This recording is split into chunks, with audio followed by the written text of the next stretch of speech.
आपण मैंने जानी कि आम टॉयलेट सीट रे जिते भी जर्म्स एंड बैक्टीरिया थाए ना ताठू पखापाखि 10 गुण अधिका जर्म्स एंड बैक्टीरिया आम मोबाइल फोन रे थाए। आपण मैंने जानी कि बॉयकॉट रो माने कौन एवं बॉयकॉट वर्डटा आसला कोठू जमती आम कहूनी बॉलीवुड को बॉयकॉट करागला किंबा चाइना रो सब प्रोडक्ट को इंडिया रे बॉयकॉट करा जाउची सेमती बॉयकॉट रो माने कौन। एही वीडियो रे मु आपन मानकु 10 टी एवला इंटरेस्टिंग फैक्ट कहबी जहा को सुनी कि आपन को मुह रु केवल गोटे ही शब्द बाहर।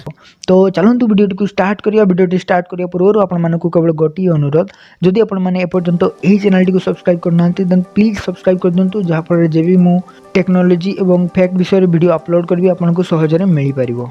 फैक्ट नंबर 1 आपण माने जानिचंती कि जेते बेले आमे मिछ कहूना सेते बेले हमर नाक गरम हे जाए। एहा बॉडी रो अमेजिंग फैक्ट मध्यरो गोटी। आपण माने एहा को निजे परीक्षा करके मध्य देखि परिबे। फैक्ट नंबर 2 आपण माने जानिचंती कि समुद्र साइड रे जो एक्सीडेंट हुए नि माने डुबी की किंबा शार्क अटैक एही होया सेठी सबुटु बेसी एक्सीडेंट हुए जो साइड रे थिबा नडिया गछ रु नडिया खसी की, कारण सेठी थिबा नडिया गछ कुहे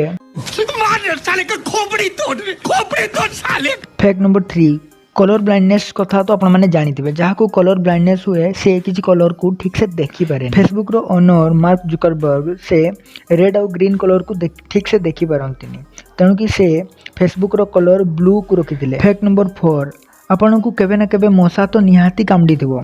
तो फैक्ट है आपन को मशा खाली कामडेनी सेठी यूरिनेट मध्य कर दिए माने सेठी परिश्रा मध्य करे। फैक्ट नंबर 5 जदि आपन को हाइट 6 फुट 2 इंच रु अधिका ताहले आपन माने केबे भी एस्ट्रोनॉट माने महाकाश यात्री हेई परिबे नाही। जदि आपन को हाइट 6 फुट 2 इंच रु कम ताहले आपन माने महाकाश यात्री हेई परिबे। फैक्ट नंबर 6 साइंटिस्ट माने जते चंद्रपृष्ठ को एक्सप्लोर करचंती ना ताठरो बहुत गुण रे कम पृथ्वी रे थिबा समुद्र को एक्सप्लोर करचंती। साइंटिस्ट मानन को कहबा अनुसार से मैंने पखापाखि 5 to 6% ओनली समुद्र को एक्सप्लोर करचंती, बाकी 95% एपर्यंत एक्सप्लोर करा जाई पारि नाही। किंतु चंद्रपृष्ठर पखापाखि 95% एपर्यंत एक्सप्लोर साइंटिस्ट माने कर सारिचंती, किंतु समुद्र को एपर्यंत एक्सप्लोर ही करा जाई नाही। Fact number 7 the Leonardo da Vinci जे बहुत फेमस पेंटर थिले से मोनालिसा पेंटिंग मध्य बनैथिले। से एक्चुअली बहुत बड़ो पक्षी प्रेमी मध्य थिले। से लक्ष लक्ष टंकार पिंजरा थिबा पक्षी को किणुथिले एवं सेमानकु खुला आकाश रे छाड़ दउथिले। आपण माने जानिचंदी कि ए जो बॉयकॉट वर्ड जेमति हमें कहूनी ना बॉलीवुड रो सब फिल्म को बॉयकॉट करा जाऊ एवं चाइना रो सब प्रोडक्ट को बॉयकॉट करा जाउची। ए जो बॉयकॉट वर्ड रो माने कोन एवं ए बॉयकॉट वर्ड आसिला कोठू।